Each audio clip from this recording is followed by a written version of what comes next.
Now, China claims they are equal or even eclipsing the United States in economic and political power. But the reality is what you see on the screen. If you take all the market capitalization of all the corporations traded in the U.S., you come up with $75 trillion.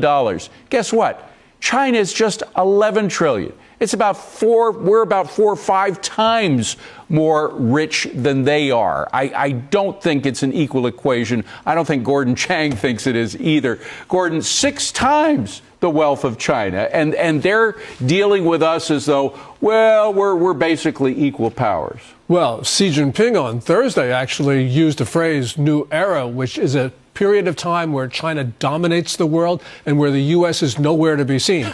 It's even more insulting than the other phrase that's caught people's attention, which was Thucydides' trap, which is an era where you have a declining hegemon dangerously challenge a rising power. Right. New era means it's all finished.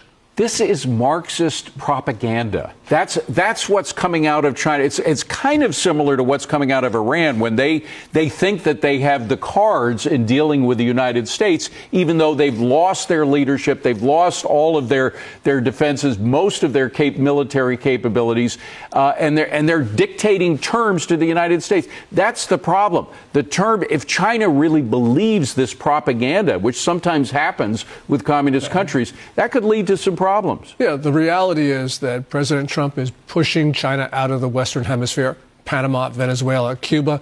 We've been pushing them out of the Middle East. You got Syria and now Iran. We're energy sufficient. We are food sufficient. The Chinese are sufficient in neither of those. You just go down the list. And of course, that one you just showed. I mean, it's clear the United States is a far stronger society. The one card they have are rare earths. And how soon can we begin to gin up rare earths here in the United States and in other countries like Venezuela or Greenland, perhaps, to deal with their hegemony? Yeah, the president is moving at Trump speed on that. I give it maybe about 2.5 years where we won't be talking about China's near monopoly on rare earths.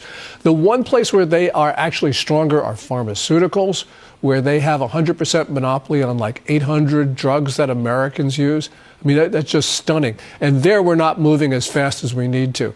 But, you know, we have so many other advantages over the Chinese. Right now, Xi Jinping has configured the Chinese economy so that he has to export. That's his only hope for growth. Well, we Americans are 32% of global consumer spending. Yeah. He absolutely cannot replace the American market.